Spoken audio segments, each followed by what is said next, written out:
दोस्तों नमस्कार। दोस्तों आज हम बात कर रहे हैं ईरान, इजराइल और अमेरिका के हमले के बारे में, जिसमें ईरान ने इस्लामिक कंट्री जितने हैं उन पे अटैक करना चालू कर दिया है। आज की रात में उन्होंने सऊदी अरब पे, कतर पे और यूएई में अटैक किया है, गैस प्लांट पे।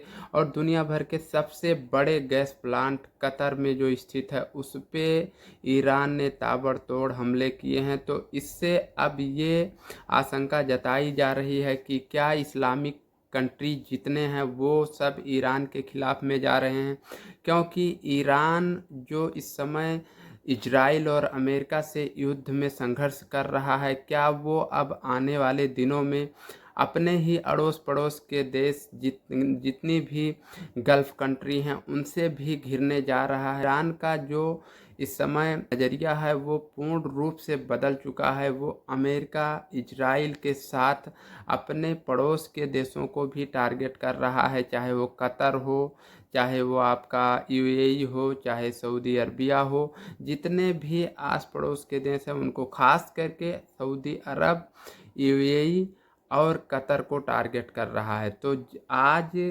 वहीं पे आज सऊदी अरब के विदेश मंत्री ने एक आपातकालीन मीटिंग की, जिसमें 12 इस्लामिक कंट्री के उच्च अधिकारी उपस्थित रहे। उसमें एक डिसीजन ये लिया गया वहीं कि अब ईरान हमारे धैर्य की परीक्षा ले रहा है और अब हम किसी भी प्रकार से ईरान के सपोर्ट में नहीं हैं और ना हमारा ईरान के प्रति कोई सहानुभूति है।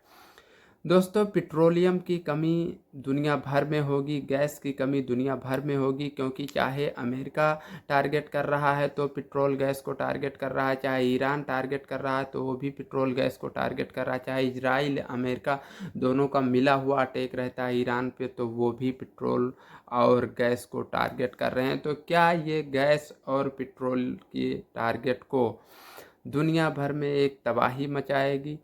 और ये युद्ध जिसमें अभी बहुत सारे बड़े देश बिल्कुल भी शांत बैठे हैं, वो किसी तरीके से कोई मोमेंट उनका नहीं चला।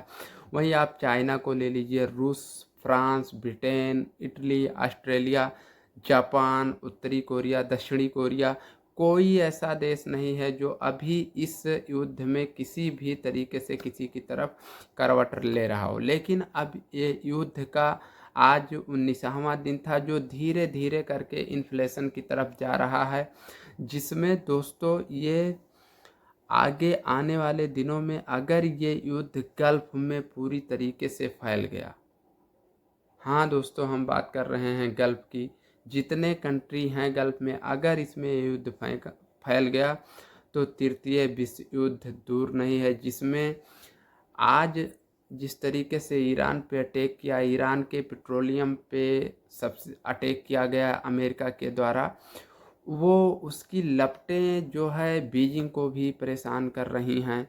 उधर रूस भी कुछ अलग ही सोच रहा है, लेकिन अभी कोई खुल के किसी का सपोर्ट नहीं कर रहा है, ना विरोध कर रहा है। दोस्तों, ये युद्ध किसी दिन इतना भयावह होगा कि ये तृतीय विश्व युद्ध की तरफ कन्वर्ट हो जाएगा, जिसमें हजारों लाखों करोड़ ऐसे लोग मारे जाएंगे जिनका इस युद्ध से लेना देना कुछ भी नहीं है, इस लड़ाई से लेना देना कुछ भी नहीं। बस कुछ नेताओं की हठ उनको निगल जाएगी, बड़े बड़े शहर निकल जाएगी।